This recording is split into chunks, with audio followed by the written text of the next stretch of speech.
So this is biochemistry of vision part 2. What I told you is that rod cells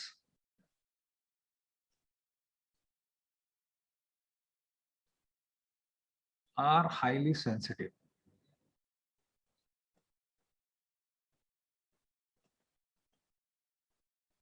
Rod cells, when we say, we mean to say the photoreceptor which is present in rod cell is highly sensitive. It can be activated by as less as just one photon. One photon of light. Light has got a dual nature. It has got a particulate nature. It has got a wave nature. So when we say particulate nature, it is made up of discrete particles called photons. So a single photon is capable of triggering a response.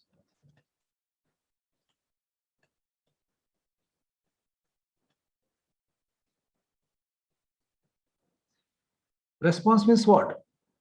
So if you see, means if you experience it yourself, if you analyze it yourself, that you are capable of visualizing things even in very dim light. Dark adapted eyes, when you open at night, when everything is pitch dark, even a small amount of light coming from somewhere, you can start visualizing the things. So that is what is meant by high sensitivity of the retina, the rod cells or the photoreceptor, which is present in the retina of the in the rod cells of the retina, right? So what does it do? So I told you, if you remember, that during the dark, what happens? There are cation specific channels in the outer segment of the rod cells which remain open. Okay, and large amount of, there is a massive influx of sodium from outside to within the rod cells, right? And this sodium gradient is maintained by what? Even when you are asleep, the sodium gradient is maintained by sodium potassium pump, which is located in the inner segment. So what they do, even when you are sleeping, this sodium potassium pump will be pumping sodium out. The sodium which is coming through cation specific channels in the outer segment will be pumped out by sodium potassium pump, which is located in the inner segment. And you know that pumping of sodium outside against a concentration gradient requires energy. So that energy will be provided by the mitochondria, oxidative phosphorylation. There are lots of mitochondria in the inner segment. So that is how it goes. So what does light do? So when a single photon, as less as one photon falls on the retina, this photoreceptor protein is activated. Rhodopsin is activated. Rhodopsin is designated as R. When a light photon falls on it, which is designated photon, is designated by H nu. H nu, right? So this is photon. So it activates the photoreceptor protein or the photoreceptor molecule in the retinal rod cell, which is designated by R star. Okay. And this R star then triggers the photoexcited rhodopsin, then triggers an enzymatic cascade. Okay. What does it do? It inhibits, it activates a protein, it activates an enzyme called PDE. PDE means phosphodiesterase.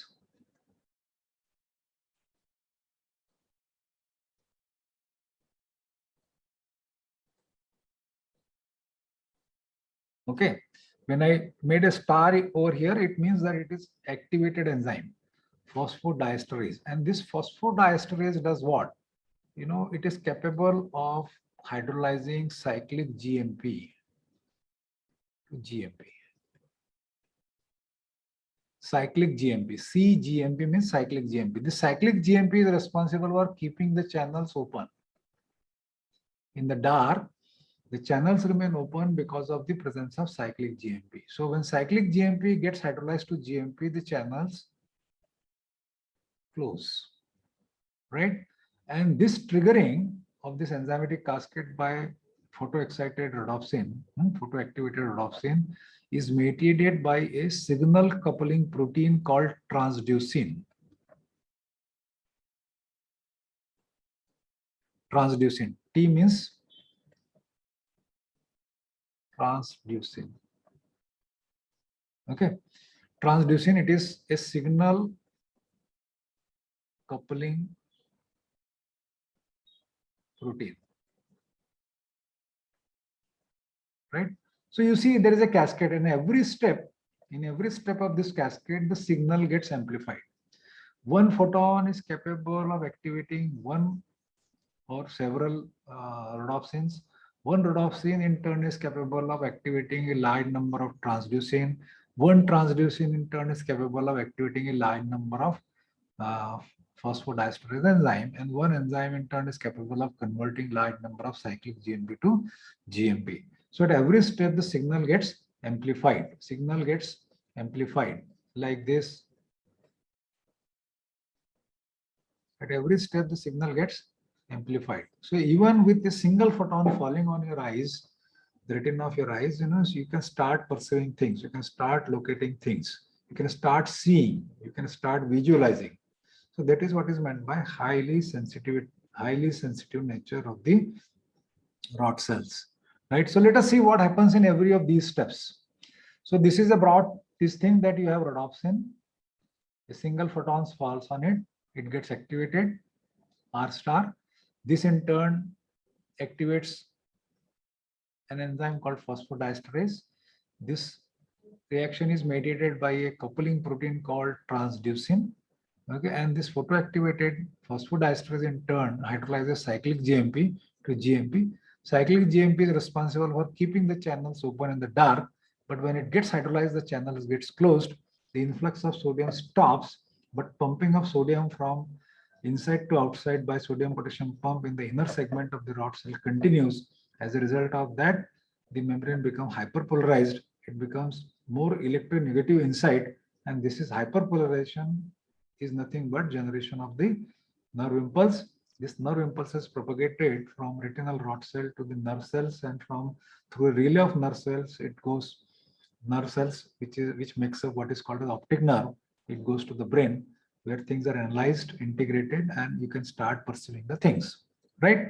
So let us see one by one what happens into each of these steps. So let us first discuss about what happens when R gets converted to R prime, R star.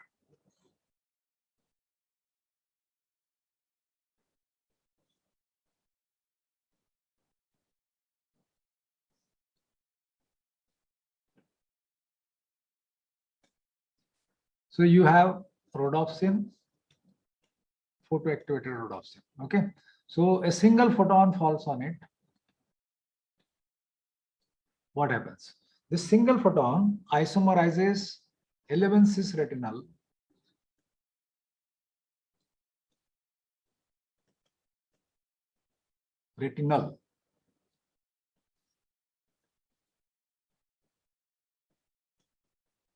all-trans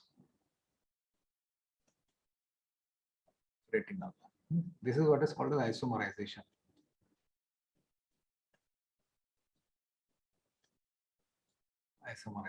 Right?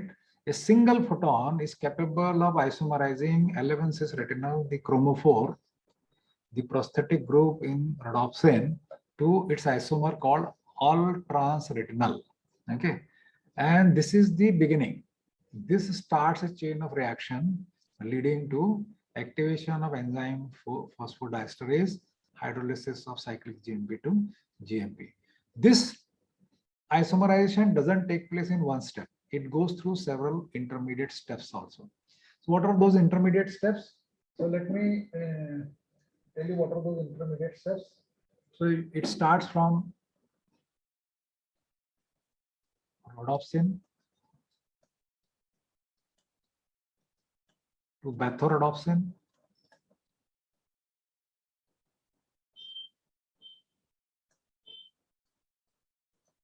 to lumirodopsin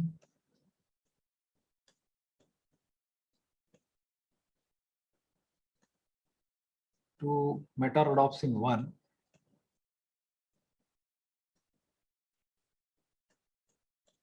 and finally to metarodopsin 2.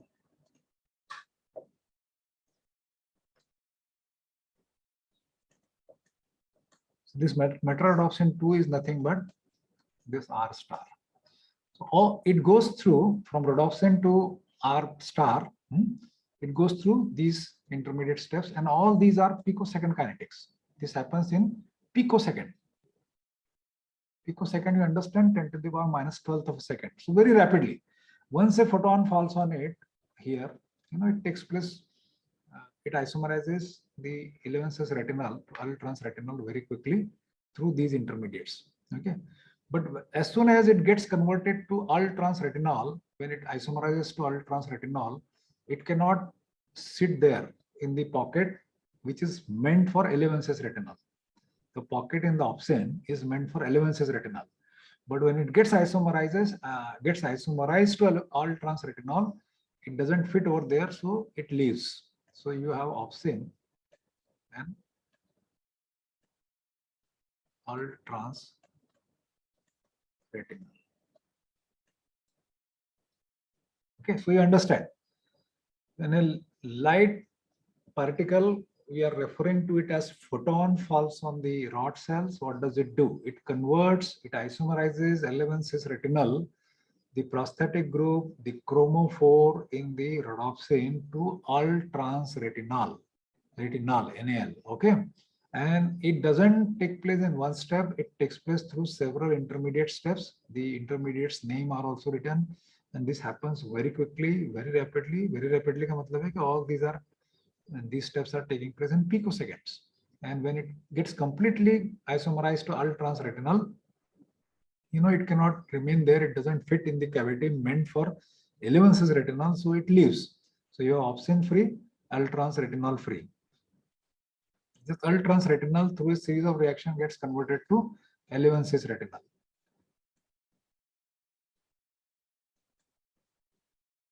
which will then combine with opsin, so that, let me draw it separately.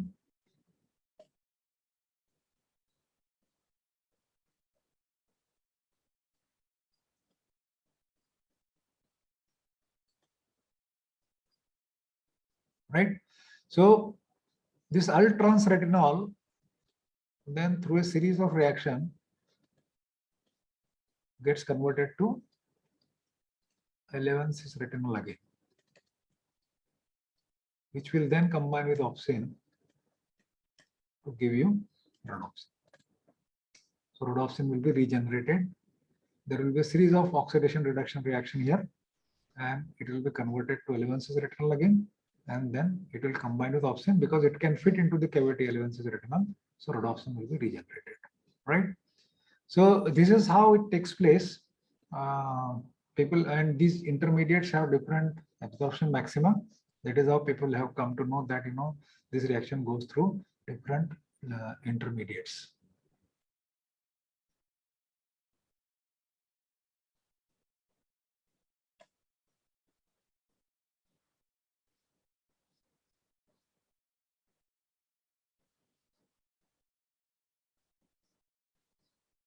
So this was step 1.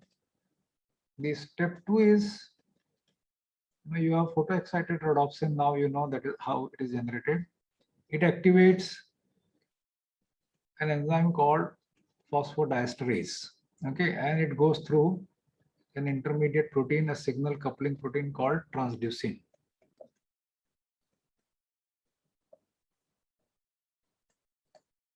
So this transducin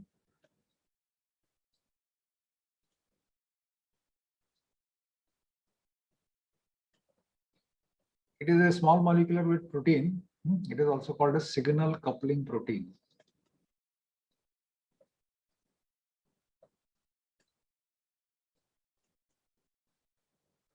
Small molecular weight, and it is made up of 3 subunits: alpha, beta, and gamma, right?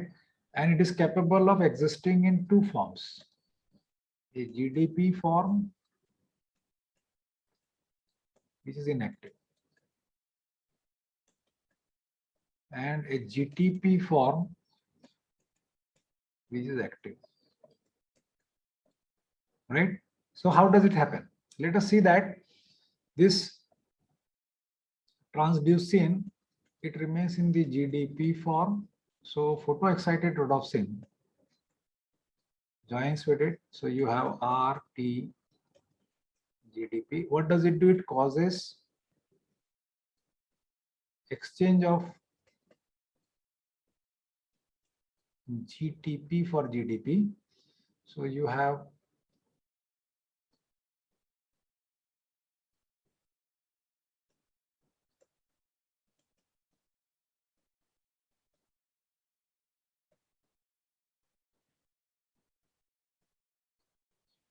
it does two things. The photoexcited rhodopsin, it binds to transducin, the inactive form. And what does it do? It causes exchange of GTP for GDP. So you have, this is number one. Number two, it also causes dissociation. The alpha subunit dissociates from beta gamma. So GTP remains attached to alpha subunit, T alpha GTP. This is the active transducin. The beta gamma unit, they dissociate from the transducin, and at the same time, this rhodopsin, the activated rhodopsin, it also leaves. So that means it is capable of activating another transducin molecule. So as I said, one photoactivated rhodopsin is capable of activating large number of transducin. So इसका जब काम खत्म हो जाएगा यहाँ पर, when it would have performed its job, responsibility of causing an exchange of GTP for GDP and causing dissociation of alpha from beta gamma, it will leave. And it is now ready to activate another transducin molecule, right? So this is the active form. This is T alpha GTP is active. T alpha GTP is active. So this will be T alpha GTP, which will cause conversion of inactive phosphodiesterase to active phosphodiesterase, right? And this T alpha GTP has got a GTPase activity. GTPase activity. Slow GTPase activity is there. So over a period of time, this GTP, the bound GTP will be hydrolyzed to GDP. So once it is hydrolyzed to GDP, so it will no longer be active and it will then join by beta gamma so that TGDP can be regenerated, right? So we'll see that also. So this is the second part.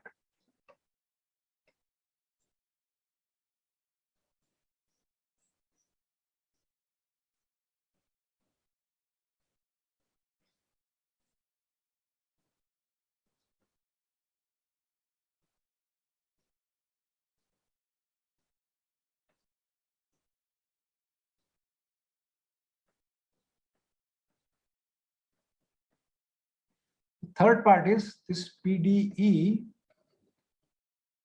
phosphodiesterase gets activated to PDE star in presence of T alpha GTP. And what does it do? It converts cyclic GMP to GMP. Cyclic GMP is responsible for keeping the channels open.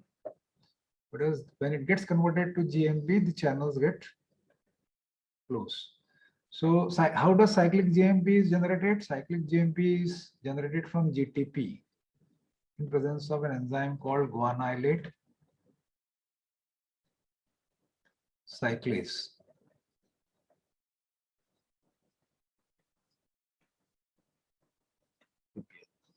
So this guanylate cyclase converts GTP to cyclic GMP, and this cyclic GMP is responsible for keeping the channels, those cation-specific channels in the dark, open. But when it gets hydrolyzed to GMP in presence of activated phosphodiesterase, the channels get closed. So if, I hope that you understand the structure of cyclic GMP. I'll write for you if you don't remember. Cyclic GMP will be this.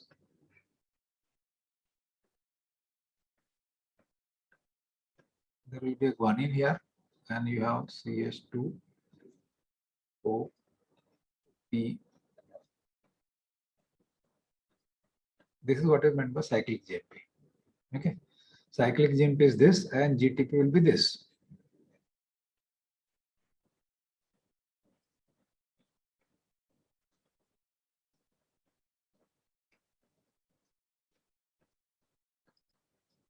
This is GTP.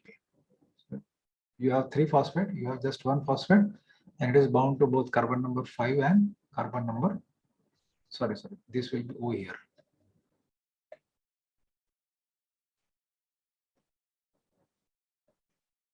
This is carbon number 3. So this is what is called a cyclic GMP, right? So let me draw the whole thing now in one shot.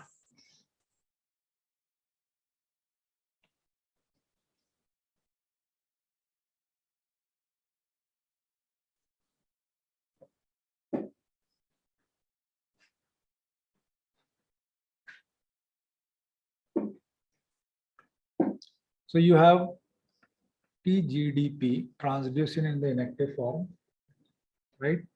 And then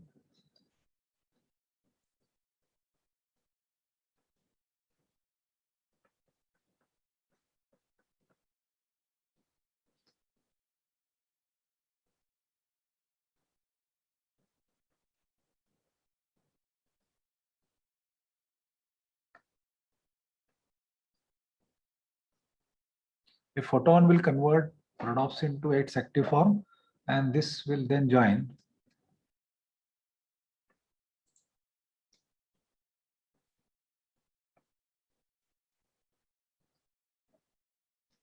to transducin. This will cause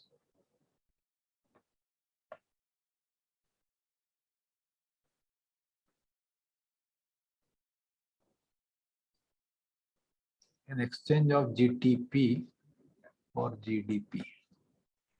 So what you will have? You will have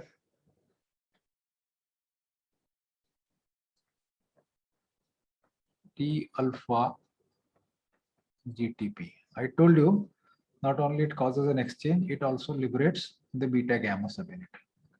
It also dissociates the beta gamma subunit. So beta gamma subunits will be dissociated. Also, rhodopsin will leave. So it is ready to activate another transducin molecule. So T alpha GTP in turn will do what? It will activate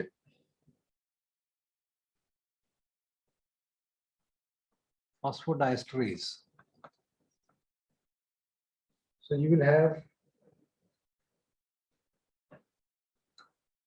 PDE activated T alpha GTP. And what PDE activated will do in turn, so you know that it will convert cyclic GMP to GMP. And this GMP will result in closing of the channel.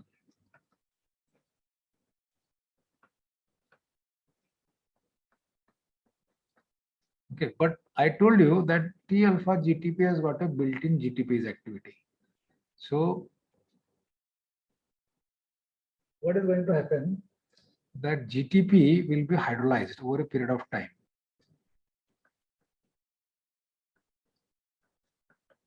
So you will have PDEI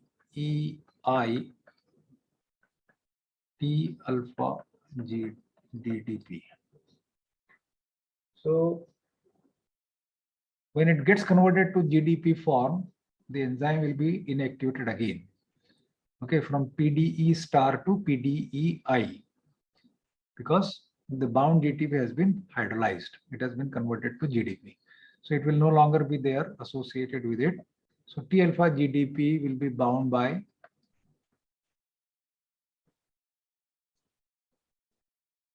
T beta gamma, and PDEI will leave. So this beta gamma will join to T alpha and T GDP form will be regenerated. So this is what is called as visual cycle. So let me repeat it once again, step by step. If you want, you can write down. I will speak very slowly. So you have transducin, the signal coupling protein. It is capable of existing in the GDP as well as GTP forms. So under resting stage, it remains in the GDP form. GDP form. So when light falls on retina, the photoreceptor protein rhodopsin gets activated or gets activated to R star. Okay. What does it do? It joins the transducin inactive form. So you have R star TGDP complex. R star TGDP complex. So what photoactivated rhodopsin does is, it does rather three things. One is, it will cause an exchange of GTP to bound GDP. So this GDP is going to be replaced by GTP. Second thing it does is, it dissociates the three subunits, the beta gamma from the alpha subunit. So you have GTP remaining associated with the GDP, and GTP remaining associated with the alpha subunit. So you have T alpha GTP, which is the active transducin. Beta gamma dissociated, and it also leaves, rhodopsin also leaves, so that it can activate another molecule of transducin. This active transducin does what? It converts the inactive phosphodiesterase PDEI to PDE star. So you have a PDE star T alpha GTP complex. PDE star is the active form of phosphodiesterase. What does it do? It converts cyclic GMP to GMP. Cyclic GMP is responsible for keeping the channels closed, right? But when it gets converted to GMP, it is responsible for keeping the channels open in the dark rather. So when it gets hydrolyzed, the channels get closed, right? So this T alpha GTP, it has got a built-in GTPase activity. So slowly this GTP is going to be hydrolyzed. So this hydrolysis of GTP takes place. So what do you have now? You have, because as soon as this T alpha GTP, the bound GTP is hydrolyzed to GDP, this PDE star gets converted to its inactive form again, PDEI. So you have PDEI T alpha GDP. Now beta gamma will join, generating this transducin again, and PDI will be freed. So it becomes what is called as the visual cycle.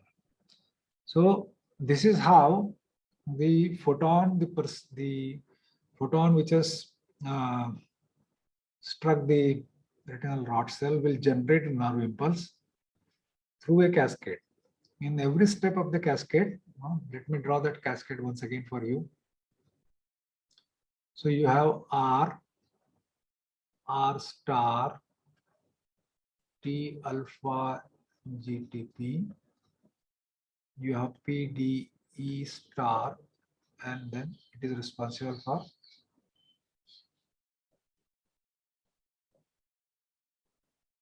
and channels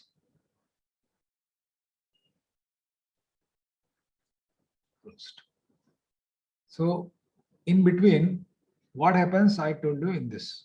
Three steps are there. So what is that? This also takes place through several steps. You have bathorodopsin, lumirodopsin, metarodopsin 1, metarodopsin 2.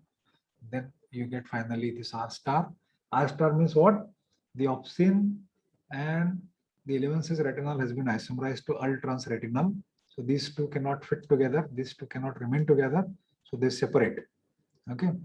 Ultrans retinal through a series of separate reaction gets converted to 11-cis retinal once again, and then it will join to opsin to generate the rhodopsin.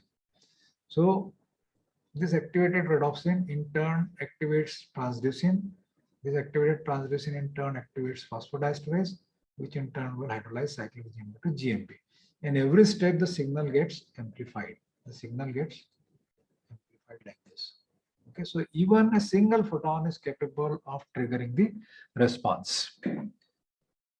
So this is